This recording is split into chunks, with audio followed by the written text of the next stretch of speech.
안녕하세요. 절대값TV의 명품 PD 한PD입니다. 자, 이번 시간에는 시흥에 관해서 한번 이야기해 볼게요. 시흥에 관심이 있거나 시흥 주변 송도라든지 안산 이 정도 이런 지역에 인천 이런 지역에 관심 있으신 분들은 잘 보시기 바랍니다. 그냥 편하게 말씀드릴게요.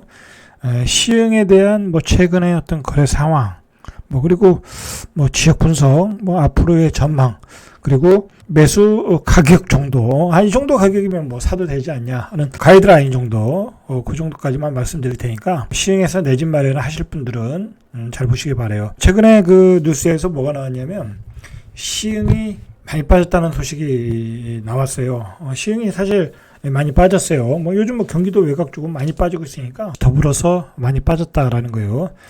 그 중에 뉴스 중에 하나가 뭐냐면 10억을 찍었던 게 5억대가 됐다. 자, 그래서 반토막이 됐다라는 기사가 나왔죠.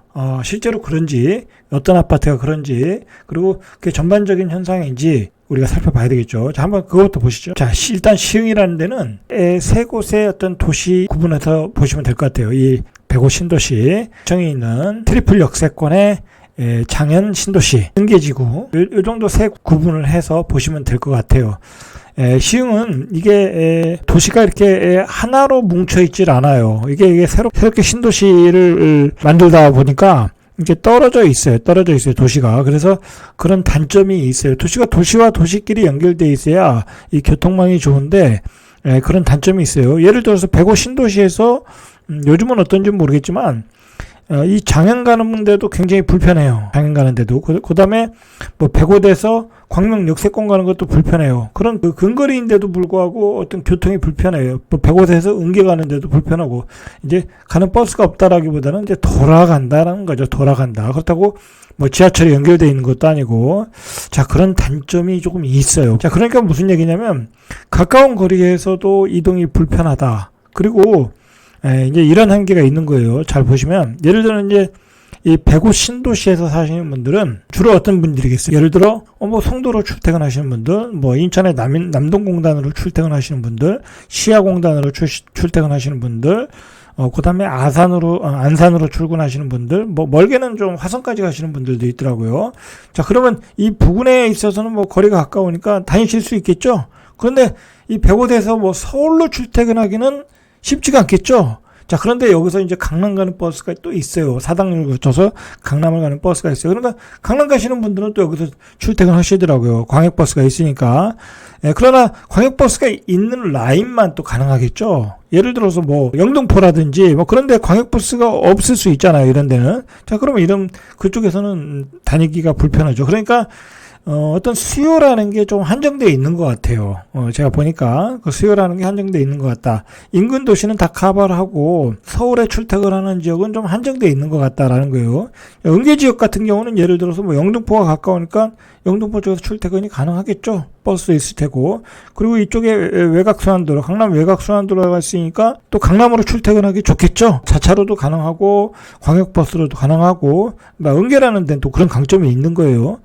자, 그 다음에 장현 같은 데는 또 이제 아직은 트리플 역세권은 아니지만 트리플 역세권이 만들어지면 지하철역 자체로 영등포, 여의도 출퇴근이 가능할 것이고, 그 다음에 판교까지 또 가능할 것이고, 자, 그리고 김포공항까지 가능할 것이고, 굉장히 좋죠. 역세권으로서의 수요가 넓어지는 거죠. 수요의 폭이 넓어지는 거죠.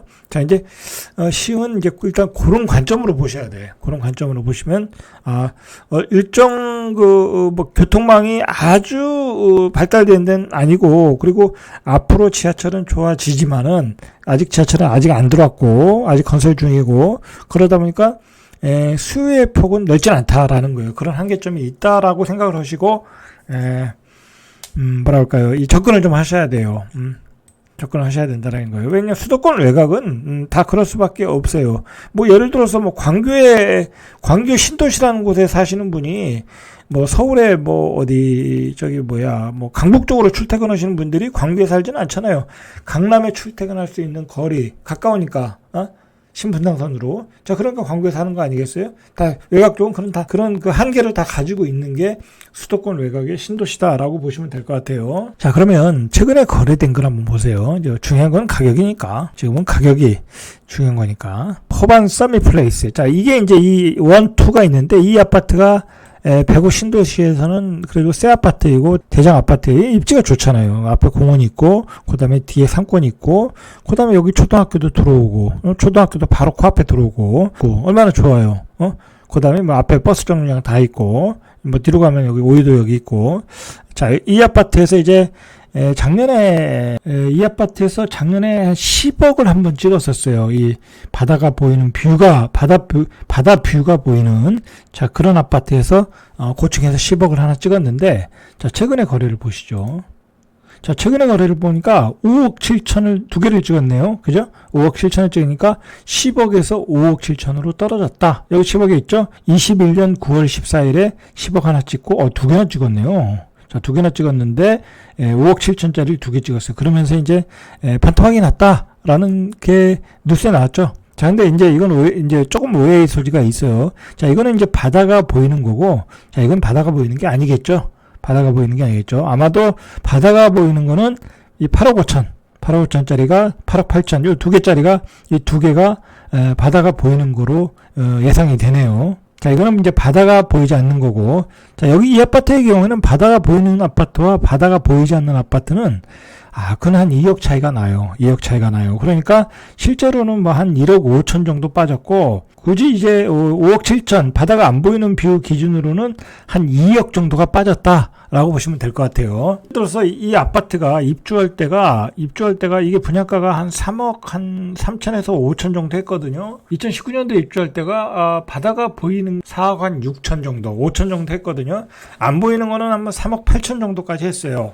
한 3억 7, 8천 정도 했어요. 5억 7천 기준으로도 해도 분양가보다는 한 2억 정도 올랐어요. 자, 그런데 보세요. 이제 문제는 전세가죠. 자, 여기가 전세가가 예를 들어서 최고 좋을 때는 뭐 4억 4천 정도, 4억 5천 8백까지 찍었는데 최근에 전세 가격이 떨어졌죠. 자, 최근에 전세 가격은 한 3억 한 5천 정도 해요. 그러면은 한 2억 7천 정도의 갭이 있잖아요. 그러니까 예를 들어서 이 아파트가 5억 7천짜리가 예를 들어서 만약에 이제 사자가 보였다. 뭐 한 4억 9천 정도 찍었다. 그러면 이제 거의 바닥이라고 봐야 되겠죠. 그렇게 그런 기준으로 보시면 돼요. 왜냐하면 지금의 전세가 3억 5천인데 최고점이 전세 가격이 4억 5천이야. 그러면 전세 가격도 한 4억까지는 올라갈 수 있거든요. 이 아파트의 경우에는. 그러면 이 가격이 한 4억 9천 정도 되면 4억 9천이나 8천 정도 되면 거의 전세가율이 80% 되잖아요. 그죠? 그렇게 바닥을 잡으시면 될 것 같아요. 그러니까 관심이 있는 분들은 그렇게 바닥을 잡으시면 될 것 같다라고 제가 생각을 해요. 자, 옆에 단지 한번 보시죠. 자, 옆에 단지도 건 10억을 찍었어요. 이거. 자, 10억 하나 찍었죠? 하나 찍고 역시 바다가 보이는 거는 한 8억 천에서 8억 7천. 그 다음에 바다가 안 보이는 거는 한 6억 7천까지 찍었을 정도. 자, 한 2억 정도 빠졌다라고 보시면 돼요. 그럼 다른 아파트 한번 보세요. 다른 아파트 보시면 자, 이 150이 굉장히 많이 빠졌어요. 왜냐면 빠질 수밖에 없는 게 이곳에는 사실 여기 처음에 입주할 때는 처음에 분양할 때는 전혀 관심이 없었어요. 사람들이. 전혀 관심이 없었어요. 심지어는 이것도 분양, 경쟁률이 2대1도 안 됐어요. 거의 미분양, 선착순도 나왔고, 미계약분도 많이 나왔고, 거의, 서로 거의, 왜냐면 이제, 지역에 어떤 인프라도 없었고, 굉장히 멀어요. 거리상으로 이 서울 출퇴근과는 굉장히 멀어요. 그러니까 이 주변에서의 수요와 교통망이 강남 쪽으로 좀 이렇게 광역버스가 생기고, 그러면서 강남에 다니시는 분들이 조금 많이 들어왔어요. 여기 워낙 살기가 좋으니까. 그리고 바다가 근접해 있고, 그 다음에 여기 앞에가 또 송도가 있고, 그리고 살기는 굉장히 좋거든요. 이만큼 또 쾌적한 도시는 또 없어요. 굉장히 퀄리티는 있어요. 도시 자체는. 상권도 잘 돼 있고. 이 아파트를 보시면은, 최고가가 한 8억 한 1천 정도, 8억 1,600 정도인데, 많이 떨어졌죠. 5억 4,600. 여기도 이제 바다가 보이느냐, 안 보이느냐 차이가 좀 있겠죠. 자, 어쨌든, 7억 5천 기준으로 해도 한 2억 정도가 떨어졌어요. 2억 정도가. 자, 이제 이런 외곽에 있는 아파트들에서 2억 정도면 어마어마한 거죠. 왜냐면 가격 자체가 뭐 7억 5천 정도밖에 안 했던 건데 그게 5억 5천 정도 됐다. 그럼 엄청나게 빠진 거예요. 엄청나게 빠진 거야. 자, 여기도 한번 전세가를 보세요. 전세가도 보면 그 전세가는 여기는 아무리 예전에 전세 가격이 쌀 때도 뭐 한 2억 5천에서 3억 정도는 했거든요. 그러니까 아무리 떨어져도 한 3억 정도는 간단 말이에요. 그러면 여기도 역시 그냥 사자가 보이면 어느 정도 4억 5천 여기서 뭐 1억 정도 더 빠지면 바닥이다 라고 보시면 되겠어요. 제가 보기에는 그렇게 바닥을 잡으면 되지 않을까 뭐 그런 생각이 들어요.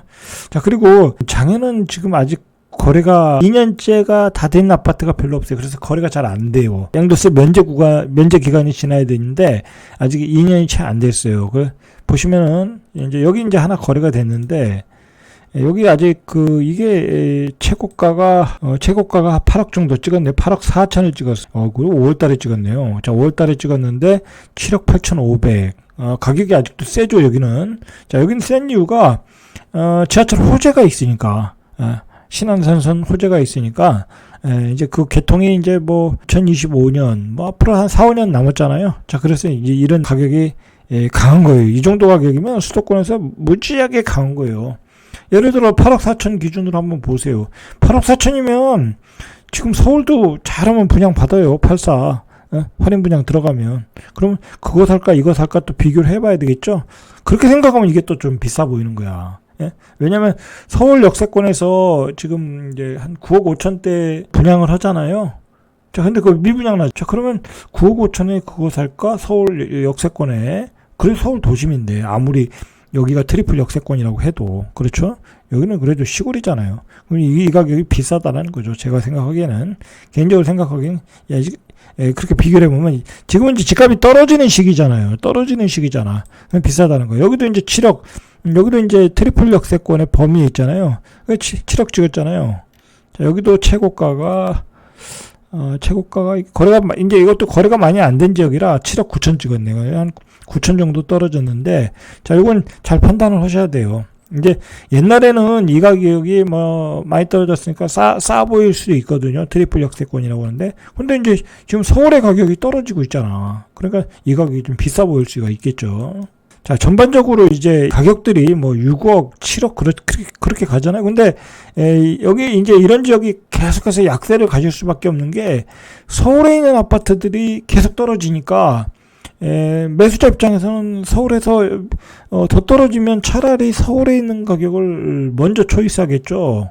서울의 가격이 떨어지는 걸 보고 여기는 더 가격을 떨어뜨려 놔야 거래가 되는 거예요. 그래서 이렇게 가격이 낙폭이 이 수도권 외곽이 서울 도심보다 큰 거예요. 그러니까 서울 도심에서 지금 나오는 그 분양 물량들이 미분양되는 가격에 따라 여기의 가격이 또 그 하락이 더 크게 나올 수도 있어요. 예를 들어 아까도 말했듯이 서울에서 84가 역세권인데 9억에 분양했는데 안 팔린다. 그러면 그거 할인 분양해주면 뭐 8억에 산다, 8억 5천에 산다 그러면 까짓건 1억 더 주고 서울 사는 게 낫겠지. 그렇게 될 수 있다라는 거예요. 그러면 여기가 가격이 더 떨어진다는 거예요. 자, 그런 기준으로 판단하시면 될 것 같아요. 자, 그리고 목감을 한번 보시죠. 이 목감도 굉장히 교통이 좋거든요. 이 강남 접근성도 좋고 이 자차로 트리플 역세권이라 또 역시 트리플 역세권은 아니죠. 신안산선 지나가죠. 신안산선이 지나가는 역세권이라 또 굉장히 인기가 있었던 지역이에요. 이 지역 한번 보시죠. 얼마나 떨어졌나. 여기 25평 파스트리움. 자, 25평이 4억 6천을 찍었어요. 그 다음에 그 전에 6억 6,500을 찍었네요. 2달 만에 이게 2억이 빠졌네요. 글쎄, 이게 실거래인데도 이렇게 빠졌네요. 자, 한 방에 2억이 빠졌어요. 한 방에. 그 전에 한 6억 정도 찍었는데. 자, 여기 계속 6억을 찍었어요. 찍다가 갑자기 4억 6천 2억이 빠졌어요. 자, 목감 호반 베리디움. 자, 여기를 보시죠. 여기도 이제 그 위치가 좋은 데예요. 여기가 이제 최고가가 8억 9,400인데 여기도 6억 8천. 거진 2억이 빠졌네요. 그죠? 2억이 빠졌어요. 여기도 7월 달까지는 잘 버텼는데 갑자기 11월 되면서 6억 8천. 확실히 뭔가 이제 금리 인상 효과, 그 다음에 최근에 어떤 폭락상이 목감에도 반영이 되고 있다. 그래서 한 2억 정도 빠졌다라고 보셔야 되겠죠. 자, 여기는 이제 신안산선이 이제 앞으로 들어오니까 아무래도 낙폭이 조금 다른 데보다는 떨어지는 속도가 조금 덜 하겠죠. 이제 그런 점 참고하셔서 접근하시면 될 것 같아요. 여기도 역시 전세 가격은 똑같아요. 한 3억 5천, 6천 정도. 자, 3억 5천, 6천인데 매매가가 6억 8천이면 전세가율이 54%잖아요. 그러니까 아직도 가격이 좀 높은 거예요.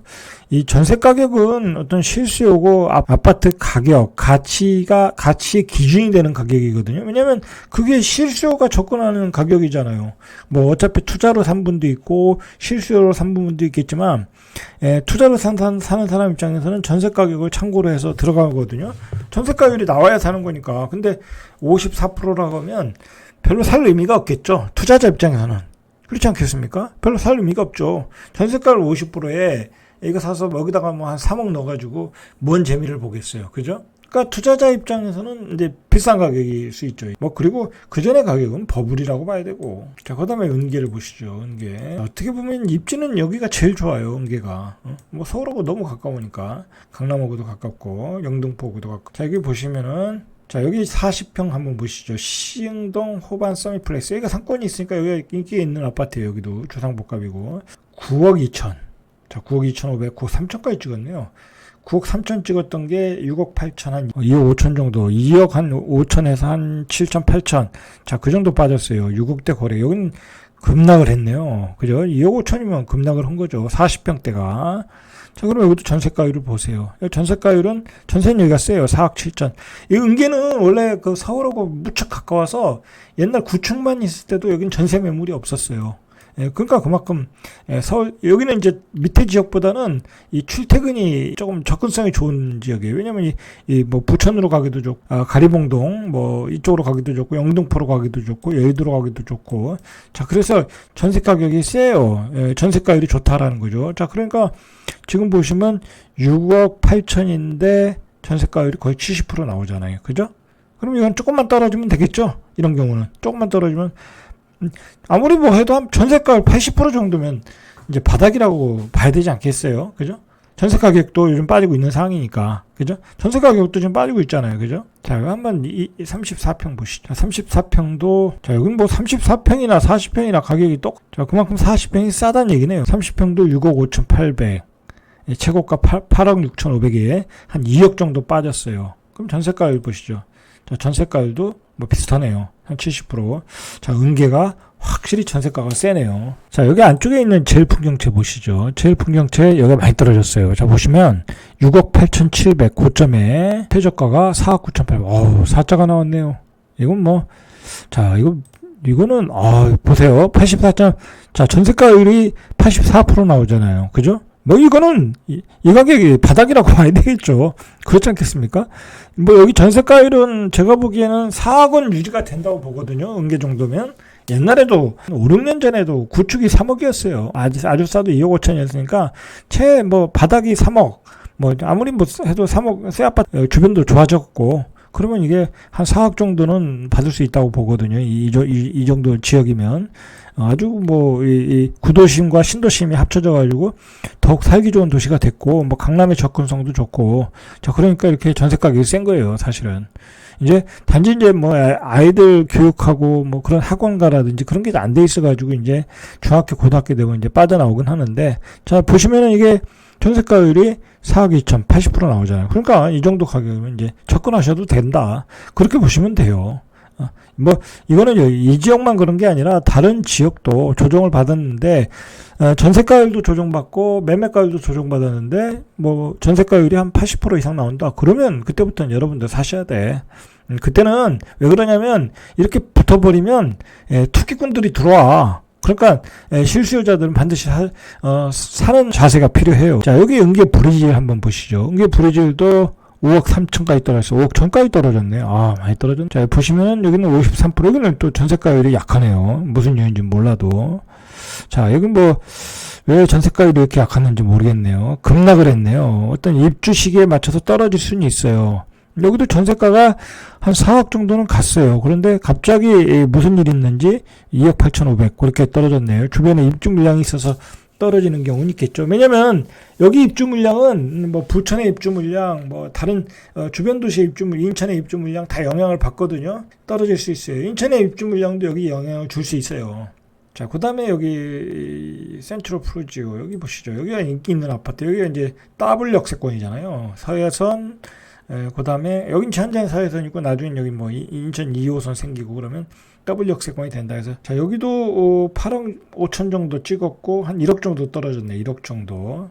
자 전세가율을 보시죠. 자 전세가율도 역시 4억 정도 4억 정도는 나와요. 4억 정도는 나오는데 매매가가 비싸잖아요. 그죠? 그러니까 전세 단지 여긴 역세권이니까 다른 지역보다는 좀 프리미엄이 더 있겠죠. 그 다음에 이편한 세상 안쪽에 있는 거 구도심 안쪽에 있는 거 이거 보시죠. 참 옛날에 쌌었는데 많이 올랐어요. 자 이게 최고가가 한 7억 7천 정도 많이 안 빠졌어요. 한 1억 한 2, 3천 정도 빠졌어요. 그럼 전세가율을 보시죠. 전세가율도 역시 여기도 4억이에요. 61%. 그러면 좀 더 조정을 받아야 되겠죠.